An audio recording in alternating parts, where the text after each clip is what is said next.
Hi, everybody, and welcome back.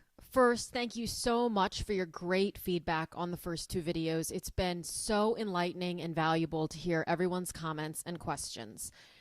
In today's training, we're going to explore the 7 FAQs and myths about both traditional and self-publishing that I've heard most often over the past 13 years. It's time to stop wondering and simply get clear on the answers and the facts. Let's jump right in. Myth 1. Authors who self-publish do so because agents and/or traditional publishers said no. Fact. Sometimes this is, in fact, true. It was absolutely true for me. Agents said no to my first book, Ready or Not, Here We Come, The Real Expert's Guide to the First Year with Twins, because they believed that its target market was too small. I didn't understand. 100,000 plus twins are born every year in the U.S. alone, and their parents are desperate for information. They often buy every single book on the subject. After taking the plunge into self-publishing, I sold nearly 49,000 print copies alone. And keep in mind that I didn't do too much marketing back then. Social media didn't yet exist. I had 3 kids under the age of 3, and my focus actually wasn't on becoming a best-selling author. It was on finding some joy through my love of writing while everyone in my house was crying.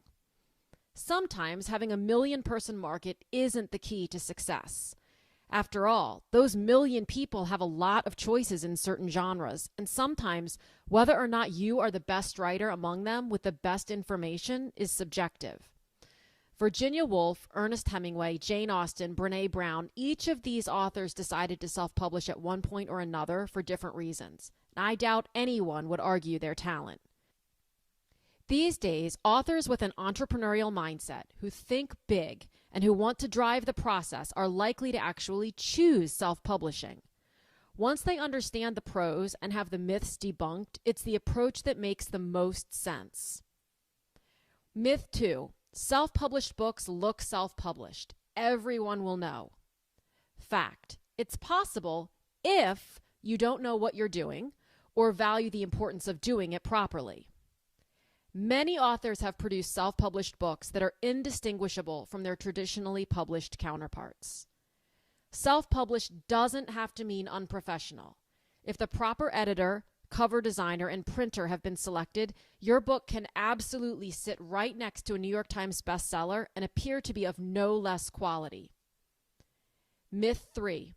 My book must contain a certain number of words. Fact. Guidelines do exist for approximate word count in various genres. If you're curious about those word counts for your genre, there is an article up on the blog at publishaprofitablebook.com/blog that explores these word counts more in depth. However, word count is becoming more and more a personal choice as writers expand into self-publishing. Sometimes saying less is more. A reader won't expect a book that's only $3.99 to have 200 pages, and a book that costs $16 will likely be questioned if it only has 8 pages. Gratuitously adding words in order to satisfy a presumed word count isn't wise, nor is cutting corners and writing something quickly and thoughtlessly just to get something out there. The bottom line, format is more important than word count. Think about your market.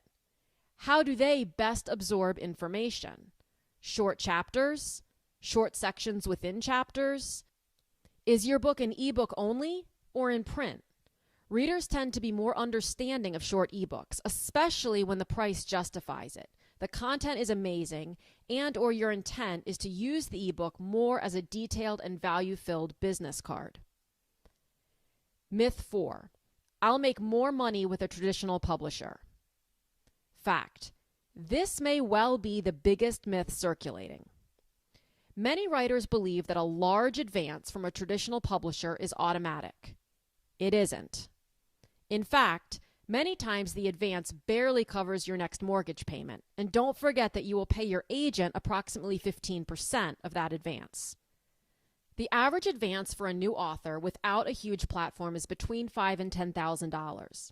The advance is based upon, among other things, how many copies of the book the publisher expects will sell. Notice that I said how many copies of the book the publisher expects will sell, not how many books they expect to sell. as the latter implies that the publisher is doing a great deal of marketing. They likely will not be. Are you still excited about the $5,000 to $10,000 advance? If so, let me explain a bit further. You may change your mind. That $5,000 to $10,000 is an advance against earnings. It's not a signing bonus. It is often paid out in thirds over fiscal quarters or even years. If you have an agent, 15% on average will go to him or her, and a good agent more than earns this, believe me. Before you earn another penny, you will be required to earn out your advance through sales. What the heck is earn out, you may wonder? Let me explain. On average, authors receive 10% of the sales price of the book. So, if your book retails for $16, you earn $1.60 per book sold. If your advance is $5,000, that means that 3,125 copies of the book will need to sell before you earn another penny. The publisher will likely expect the bulk, if not all, of those sales to occur within 1 to 3 weeks of your publication date. They don't have months or years to wait for you to hone your marketing approach. They have other books to publish. If you do not earn out your advance, not only will you not receive another penny, you likely won't receive another book deal. With this understanding, the $5,000 to $10,000 advance becomes less and less appealing.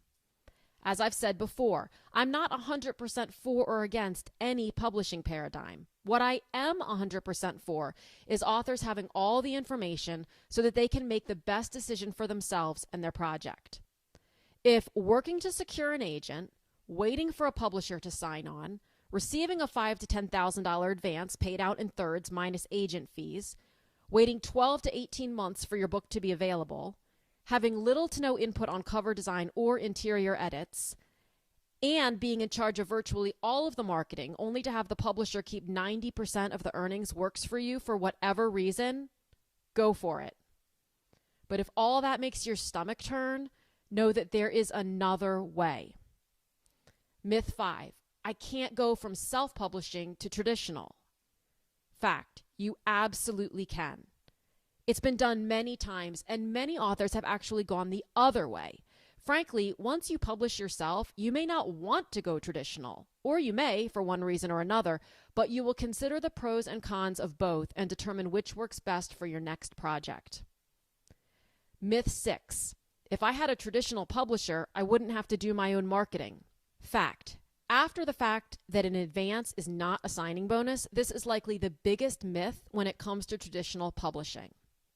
The reality is that, in all likelihood, you will be expected to do virtually all of your own marketing and pay for it.